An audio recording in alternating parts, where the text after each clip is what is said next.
بسم الله الرحمن الرحیم. شروع کوم د پاک الله په نوم چې بخونکی او مهربانه دی. ګرانو، عزتمندو، درنو، مشرانو، همزولو، کشرانو، ورونو، خویندو او زړه ته ډېر زیات رانږدې ګلالو بچو، زه ټول افغان ولس ته که هغه د دنیا په کوم هیواد کې هم مشته دي د زړه د اخلاصه د مینې نه ډک سلامونه، پاکې هیلې او نیکې پیرزوینې وړاندې کوم. ګرانو وطنوالو، زمونږ د ننني بحث موضوع ده پښتانه څوک دي. نو که چېرې مونږ په سړه سینه دې خبرې ته فکر وکړو نو دا ظاهره ده چې د پښتون قام د اصل نسل مسله نه خو څه مذهبي مسله ده چې په مذهبي نقطه نظر د دې تحقیق او څېړنه وشي، او نه دا څه سیاسي مسله ده چې خامخا دې د سیاست او یوې خاصې پالیسۍ په نقطه نگاه سره مونږ معلوم کړی شي. د پښتون قام د اصل نسل مسله بیخي یوه تحقیقي او تاریخي مسله ده او تحقیق او شواهدو په رڼا کې دی د دې حل تلاش کړی شي. شکر الحمدلله مونږ پښتانه من حیث القوم مسلمانان یو.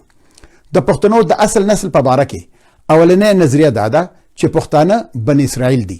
دا نظریه په اول ځل په مخزن افغاني نومي یو کتاب کې پیش شوې ده چې د مغول باچا جهانګیر په زمانه کې نعمت الله هروي لیکلی دی او غالبا چې په کال 1414 کې مکمل شوی دی.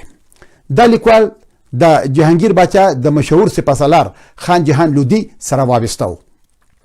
داسې نور زمونږ خپل پښتانه لیکوال هم دا وایي چې پښتانه بني اسرائیل دي، لکه تاریخ مرصع عبدالخان خټک، خلاصة الانصاب حافظ رحمت خان، سولت افغاني زرداد خان ناغر، خورشید جهان، سید عبدالجبار شاه ستانوي او داسې نور. او په بهرني لیکوالو کې سر ویلیام جونز، الکساندر بارنس او مستر راورټي هم د دې نظریې مرسته کوي چې پښتانه نسلا بني اسرائیل دي.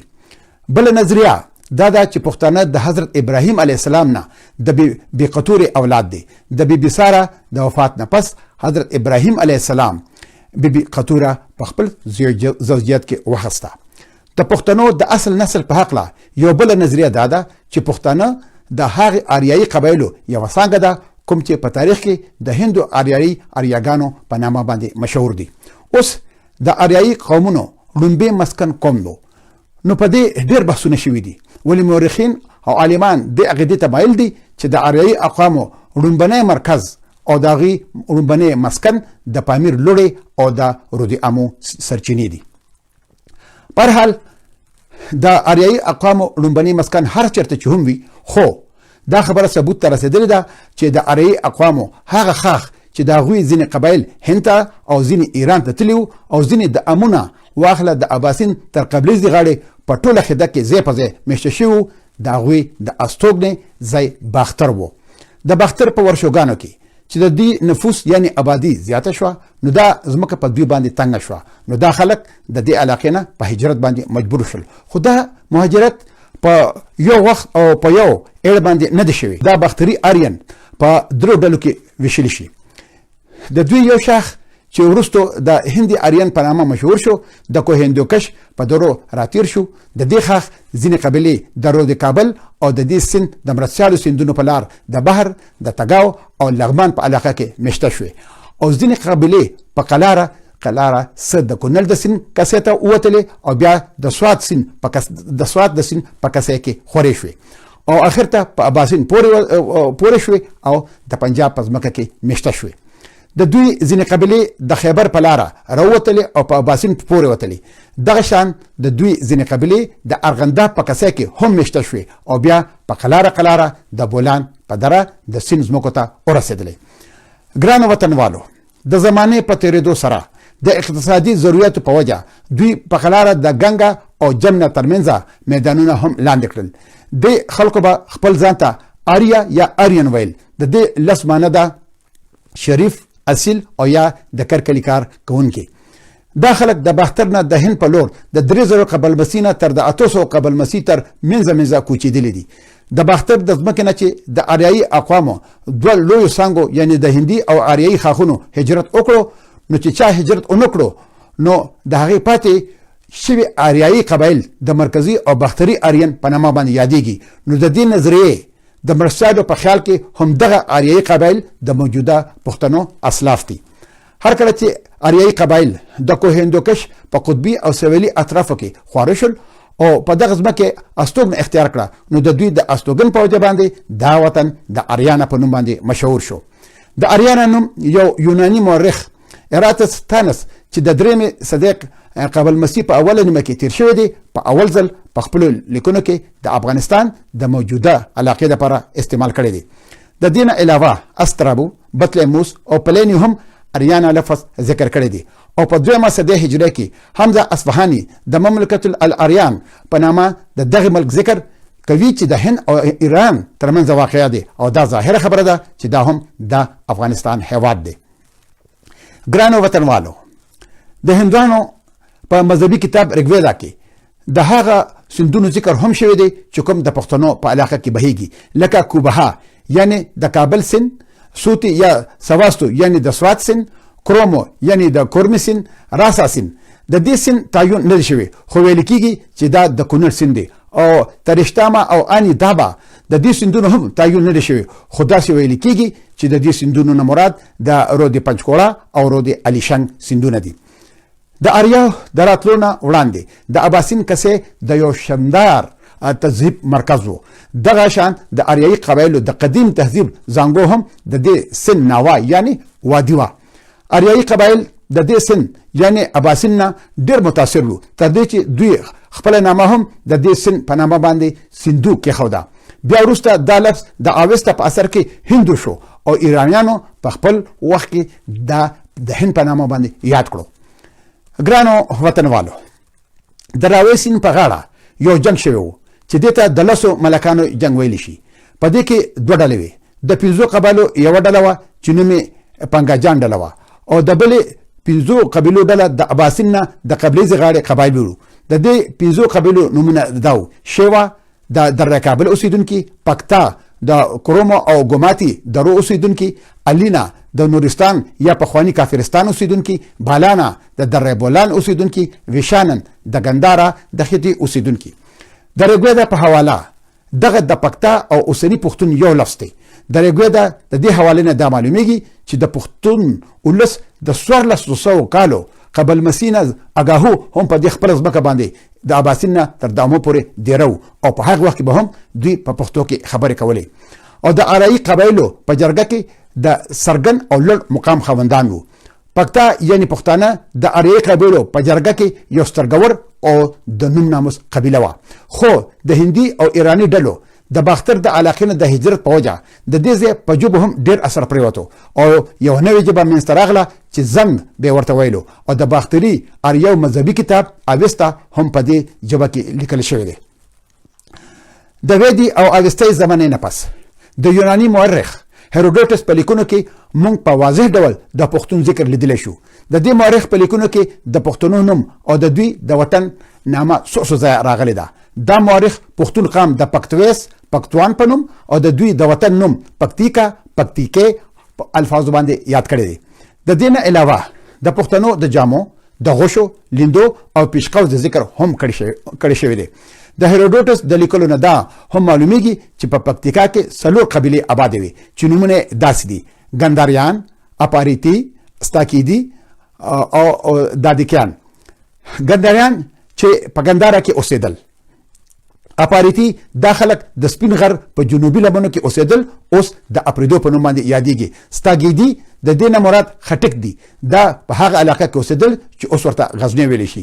دادکیان دوی د ګنداریانو ګاونډان وو خو د دې قام شناخت او تعین په اصلي ډول نه دی شوی، خو دا هم هغه خلک دي چې اوس په پکتیا کې آباد دي او پښتانه بللی شي. او بطلیموس وایي چې دا قوم د ارغنداب او د هرات په منځ کې اوسېدل او راولسن د دې قام د اوسېدو ځای د غزنی خوشه علاقې یادوي. ګرانو وطنوالو، د پښتنو قبیلې د هندوکش په شمالي او جنوبي لمنو کې خورې شوې او د اباسین د مغربي غاړې پورې ځمکو باندې مشته وو او اوس هم مشته دي. اوس به لږ په پښتو ژبه باندې یو څو خبرې وکړو. د قومونو ترمنځ د نسل اشتراک او اتحاد یو څرګنده علامه د هغه قومونو په ژبو کې نزدېکت او مشابهت هم ګڼلی شي. یعنی د کومو قومونو ژبې چې په خپل منځ کې نزدېکت او یکسانیت لري هغه د یوې کورنۍ ژبې ګڼل شي او د هغې ژبو ویونکي قامونه د یو نسل خلق شمیرل کېږي.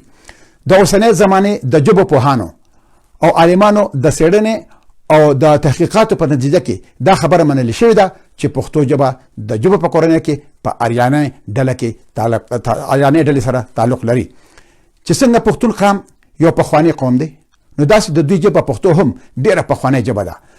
په اصل کې پښتو خو د یوې ژبې نوم دی، ولې وروسته دې لفظ د یو بل وسیع مفهوم هم پیدا کړو. چنانچې پښتانه خپل ټول اجتماعي او روحي نظام د پښتنو په نامه یادوي او دا لفظ د دوی د قومي افتخار یو څرګنده نښه ده.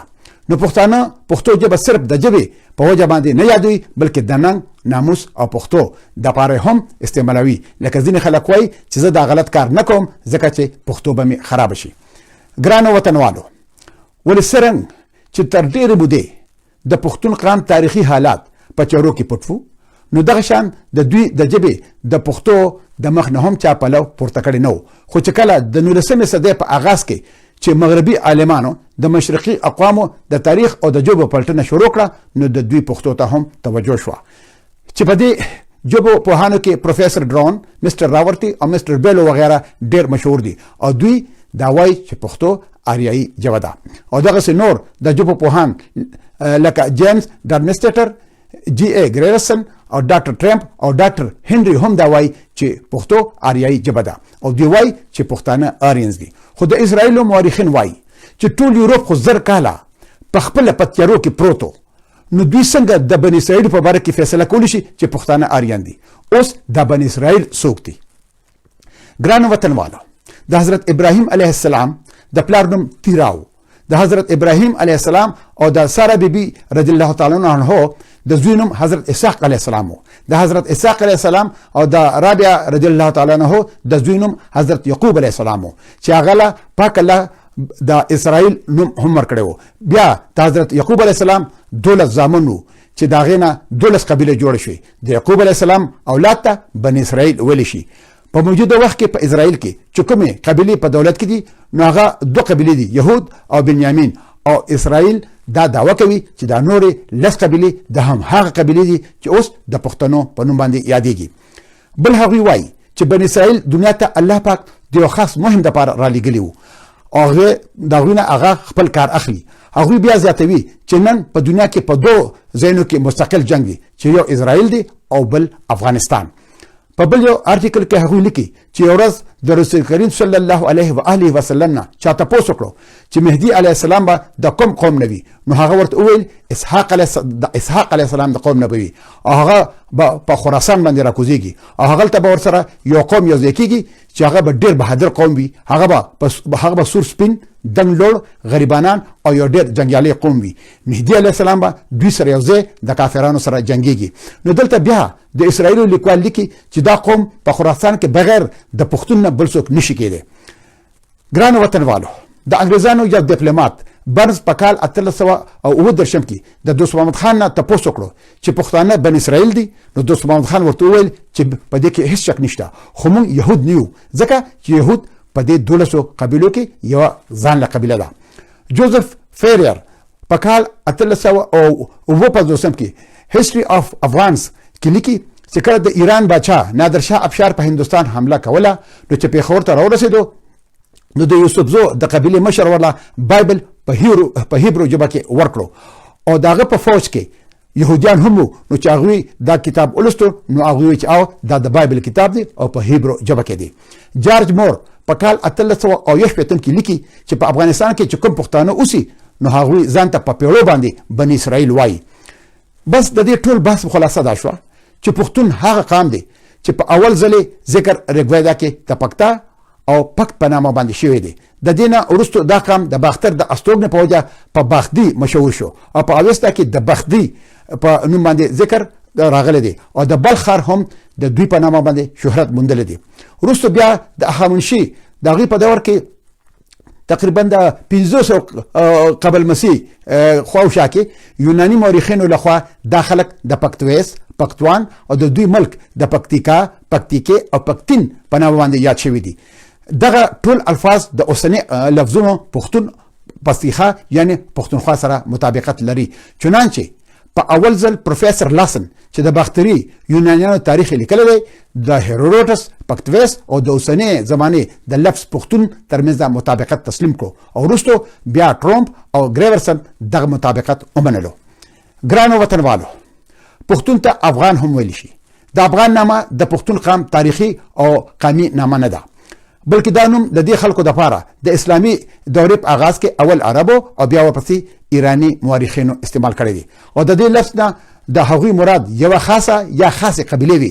وروسته د هندیانو او ایرانیانو لخوا دا لفظ په عمومي ډول د ټولو پښتنو دپاره استعمال شوی دی او بیا دې نامې دومره وسعت او عمومیت وموندو چې د ټول پښتون قام یو ملي نوم وګرځېدو او هغه ټول خلک د افغان په نامه باندې مشهور شول کوم چې د پښتنو په علاقه کې استوګن وو. خو که د هغوی ژبه پښتو وه او که نه، او یا نسلونه هغوی پښتانه او یا غیر پښتانه، لہذا افغان د پښتنو یو ملي نوم دی نه چې قومي او تاریخي نوم. نو راځئ چې لږ په دې بحث وکړو چې افغان نوم د کوم ځای نه راغلی دی. تر کومه پورې چې معلومه شوې ده نو د افغان کلمه د لفظ افغان نه معرب دی چې په اسلامي دور کې د مورخینو لخوا د پښتنو دپاره استعمال شوی دی. چنانچه ابو نصر محمد عبدالجبار العتبي په تاریخ یمني کې په واضح ډول دا لیکي چې په افغان کې د افغان تعریب دی. په اسلامي مورخینو کې ابو ریحان البیرونی، فردوسی، توسی، ابوالفضل بیقي، منهاج السراج او داسې نور پښتنو دپاره داسې نورو مورخینو هم د افغان نامه بیا د پښتنو دپاره استعمال کړې ده. په 8مه صدۍ هجري کې دا نوم هم د افغان په نامه چې مورخینو استعمال کړی دی لکه ظفرنامه، ملفوظات تیموري او مطلع الصادیان وغیره کې. د مورخینو پلار هیروډوټس په کومه موقع کې د هندوکش د استوګنو ذکر کړی دی، هغلته د سکایلکس په قول د افغان نوم په جزوي تحریف سره ذکر شوی دی. په اسلامي دوره کې په اول وار دا لفظ افغان په حدود العالم من المشرق المغرب کې د پیښور په بیان کې داسې کړی دی. پیښور یو داسې ځای دی چې د هغې باچا خپل ځان د مسلمانانو په شان ښکاره کوي او د 10 نه زیاتې ښځې لري چې څه پکې مسلمانانې دي، څه پکې افغانې دي او څه پکې هندوې دي. په هر حال د افغان نامه ورځ په ورځ خورېدله او اثر او نفوس سیوا کېدو. چنانچه په 10مه صدۍ عیسوي کې دا نامه دومره عامه شوه چې البیروني هم د عباسین نه په قبله د کابل پورې په ټوله غریزي علاقه کې د پښتنو قبایلو ذکر د افغان په نامه باندې کړی دی او دا خلک د سرکخ او سرتیزه په لفظونو باندې یاد کړي دي. د افغان لفظ د شاه عباس اعظم صفوي په کال 1850 په زمانه کې د ابدالي قبیلې دپاره په عمومیت سره استعمال شوی دی. وروسته په دې نامه غلجي قبایل هم یاد شوي دي او د دې نه پس په 11 صدۍ هجري کې د افغانستان د ټولو قبایلو دپاره هم د دې لفظ ویل شروع شول.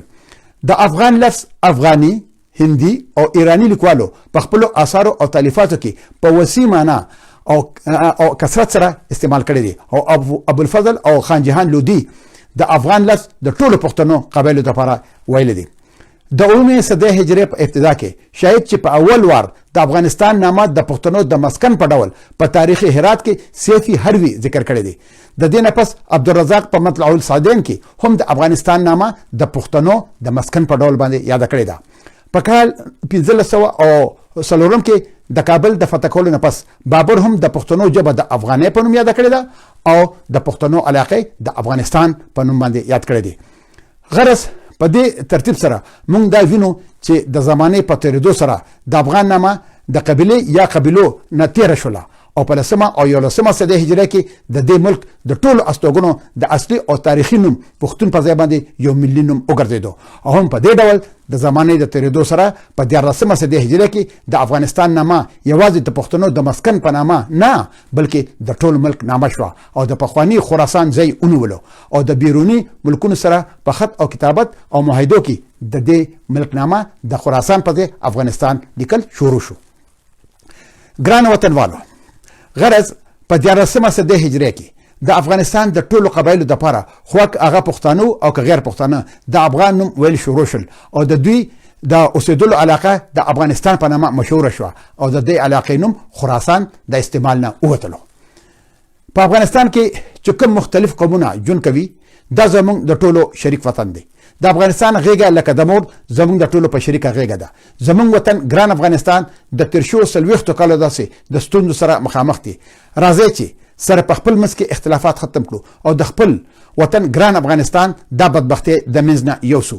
او که څوک هم په موږ کې د خپلو شخصي ګټو په خاطر نفاق پیدا کوي نو پکار ده چې هغه کسان موږ ولس ته په ګوته کړو. عام ولس ته هیڅ ګناه نشته، بس یو څو کسان د خپلو شخصي ګټو په خاطر دا مختلف قومونه په خپل منځ کې جنګوي او دا بدبخته جاسوسان د نورو هیوادونو په اشارو دا جنایتکاري کوي.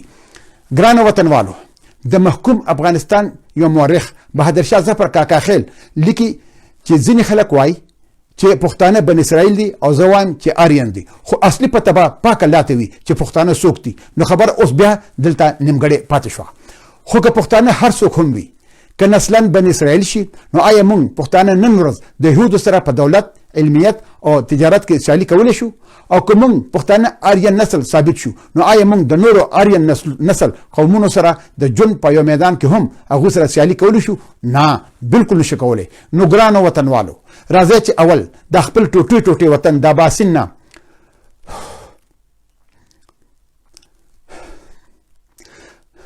تر دامو پورې جوړ کړو،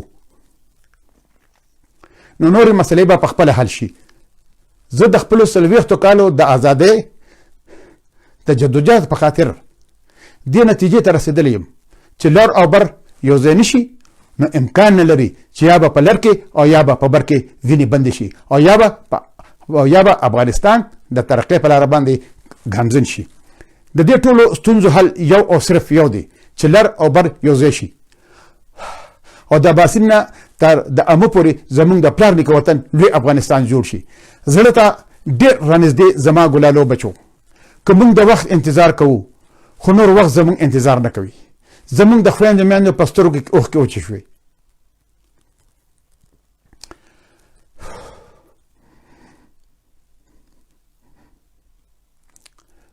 زمونږ اوږې د بچو په لاشونو وړلو ستړې شوې. زمونږ کوڅې د یتیمانو ډکې شوې. نور راله خپل غیرت او خپله پښتو په سترګو کې ګوتې راکوي. راځئ راپاسئ چې خپل وطن آزاد کړو او د افغانستان او د افغان ولس بدبختو ته د پای ټکي کېدو.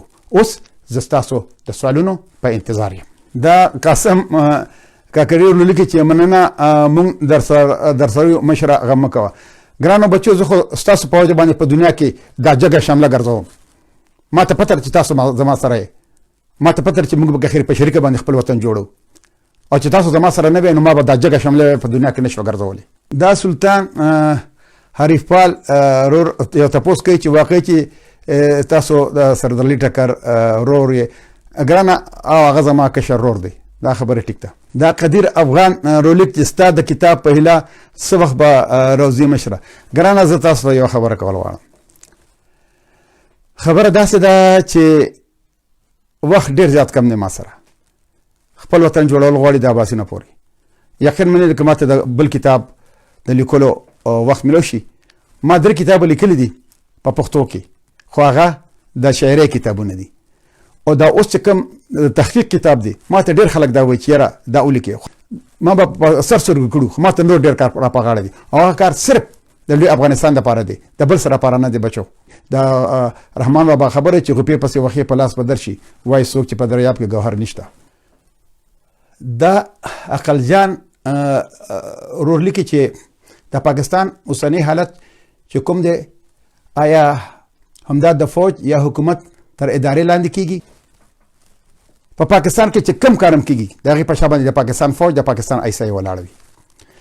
لکه د تحریک لبیک خادم هغه د پاکستان د فوج خلاف یو خبره کړې وه، نو تقریبا د 15 پاټو کسان را جمع شو، دا مشران، او دوی وی چې هغه ته وایي چې ته د خپل خبره واپس واخله د پاکستان د فوج خلاف، ګینې موږ به د هغې نه پس ستا خلاف یو صلاح عمل شروع کړو. نو خبره دا کوم چې دا ټول چې کوم دي دا د پاکستان د آرمي او د پاکستان د ایسای په غېږ کې روزېدلي دي. د هغوی چې ورته څه خبره کوي هغه کار به کوي.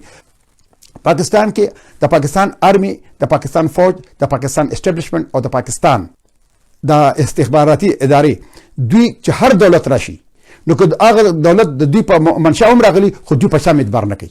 نو اوس که عمران خان هم د دوی په دغه باندې راغلی دی په وجه باندې راغلی دی نو خو دوی دوام نه غواړي چې عمران خان راته پلار جوړ شي نو بیا دوی عمران خان ته به داسې معاملې جوړوي چې عمران خان به مجبور چې دوی ته به وایي چې یاره تاسو زموږ کومک وکړئ او عمران خان به یوازې عمران خان نه هغه پارټي هر هغه وګړی هر هغه پرایم منسټر هر هغه به علي په خپل ځای باندې مستقل کینی چې هغه د پاکستان د فوج او د پاکستان د استخباراتي ادارو او د اسټابلیشمنت دا غوي خبره مني کینی هغه به چرته په دې ځای باندې پاتې نشي دا رحیم داد خان سفیر ماته دعاګانې کوي خو په اردو کې راته کوي زه نه پوهېږم چې دله پښتو ولې نه ورځي السلام علیکم ٹکر صاحب اللہ تعالیٰ آپ کو جزائے خیر دے اللہ تعالیٰ آپ کو لمبی زندگی عطا فرمائے بھائی جان آپ کو بھی اللہ تعالیٰ لمبی زندگی عطا فرمائے لیکن مجھے ایک بات کی حیرانگی ہے کہ آپ کو پشتو لکھنا کیوں نہیں آتا ہے دا حمید سائل رولی کې چې مشره وطن ته کل راځي زه ګرانه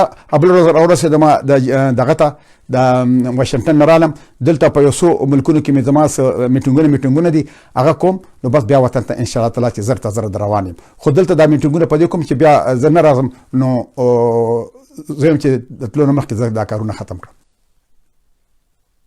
دا علي سالارزی لولکي چې د ټکر صاحب په دغه خبرو صرف پښتانه پوهېږي نه ګلخانان ګوره ګرانه زه تاسو ته یو خبره کوم مه چاته ګلخانان وایه مه چاته ګلمرجان وایه دا ګوره زموږ ورونه دي او چې سبا خبره جوړ شي نو دا ورونه به زموږ په څنګ کې ولاړي ګوره دا یاد ساتئ هر کله چې په کال 1919 کې امیر امان الله خان هغه د انګریزانو خلاف د جنگ اعلان وکړ نو دا کوزه پښتونخوا د خلکو نه چا تپوس نه وکړی چې تاسو به موږ سره ودرېږئ په هغې جنګ کې او که نه به ودرېږئ خو د ډیورن والا تر د عباسي نه پورې ټول پښتانه امان الله خان بابا سره راپاڅېدلي وو نو دا زموږ وروڼه دي دا زموږ بچي دي دا نن نه پوهېږي سبا به پوه شي